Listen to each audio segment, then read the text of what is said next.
testify and introduce himself to you. Give him a cheer as he comes, please. Thank you so much, Pastor Powers. My name is Ryan Hawks. I was born and raised in Western North Carolina. Many of you may know my father or my grandfather even, Marley Hawks, who then his son Sherman Hawks, who was my father. I'm a third-generation minister. And I'm here to tell you this morning that if you don't know who Jesus is, He'll break the chains, He'll set you free, take away all the despair, all the way the discouragement. But I'm here to tell you, if you hold on to the faith that you do have, He'll lead you through the hells that the devil may bring you through. Well, I received my calling at the age of 16 years old. A few years later, I received the baptism of the Holy Ghost with the evidence of speaking in tongues, went for my licensure. This brother right here, when I went for my exhorter's test, did my exit interview along with another minister.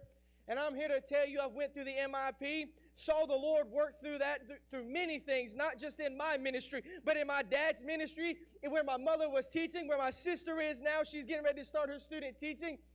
And I'm 25 years old now, and I'm standing here this morning telling you that if it may look like things may be dim, it may feel like you've been through hell, it may feel like you've been through the fire, but God has been there with me every single time. He's never wavered, He's never failed, He never has, and He never will. I'm here to tell you. But the verse that I love to live by, and I love that this morning, my beautiful fiance sitting on that second row, Emma, God sent me her after years of praying. I said, God, I can't do ministry alone. And you know this all too well. You can't do ministry alone. And when I finally gave it to God, 2 weeks later, she shows up where I was working at the time. Back in July of last year, we got engaged, and we're getting married this September. And I can tell you that she has been a God-sent woman, folks. I'm here to tell you, young men, that if you don't have someone, keep waiting. Keep praying, keep seeking, keep asking, because God will send you the right one when it's the right time.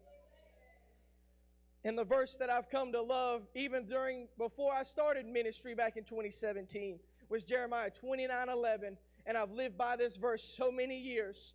For I know the thoughts that I think towards you, saith the Lord, thoughts of peace and not of evil, to give you unexpected end. God knows the plans that He has for you. I know I'm not supposed to be preaching, but I'm here to testify. God has been so good to me. He's seen me through it all. Through it all. I love that I've trusted in Jesus. I've learned to trust in God. And every time that I've learned that, things seem to not be so difficult. Life may seem difficult, but with God, nothing is impossible. Through the faith, hold on until that day of completion, until we hear that trumpet sound and Christ coming out of the clouds, and we hear, it's time to come home. And we hear that fateful day. Thank you so much.